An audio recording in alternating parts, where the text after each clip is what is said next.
The Wreckage is a psychological thriller following a guy called Ben who is driving to work on the motorway one morning when another man jumps out in front of his car in an attempt to end his own life. It's about the repercussions of that, essentially, and how that affects Ben and how it affects Alice, who's the widow of the man that jumps in front of the car.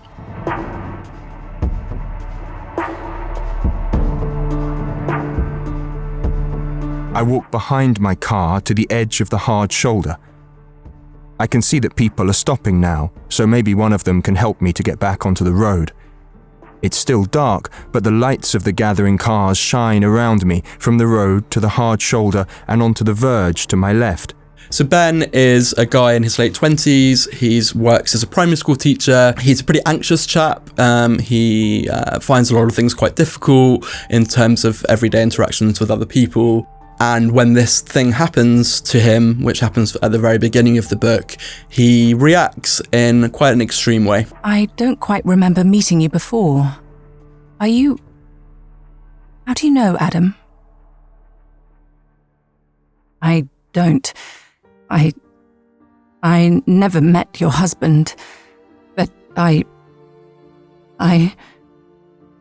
Mrs. Selby, I'm so sorry. I'm the one who ran him over. Alice is Emilia Fox, who is one of my favourite voice actors.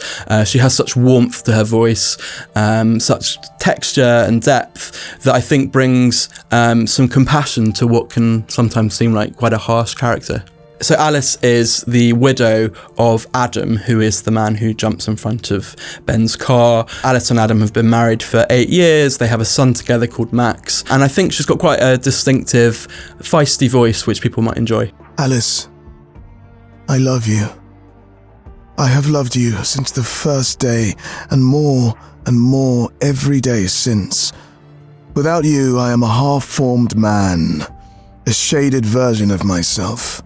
What makes a really good thriller for me is when quite an ordinary scenario is taken to the extreme. So what I hope I've done in The Wreckage is started with a scenario that people would relate to, and then shown how, given certain scenarios, given certain circumstances, things can get pretty wild. I've read and listened to a lot of psychological thrillers over the years, and if you think about it, most of them have at their centre quite a troubled female character. So maybe it's a woman that has problems with addiction or problems with anxiety and depression. As a man who himself has suffered from anxiety for years, wanted to see myself in crime fiction. I wanted to see a character where it was a man who was going through the hard time. So that's where it came from. That's where they all seem to be going. That's where there's a commotion. Another clash of thunder, and as I jolt forwards, my stomach drops and I vomit onto the tarmac.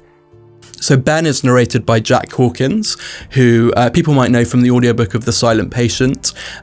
He is a brilliant voice actor, and I think he really gets across Ben's angst and anxiety with his voice. Yeah, it was really weird to hear actors that I've admired so much read my words. It was wonderful and a real experience to sort of sit in there and be able to stand back a bit from my own book and watch it being performed.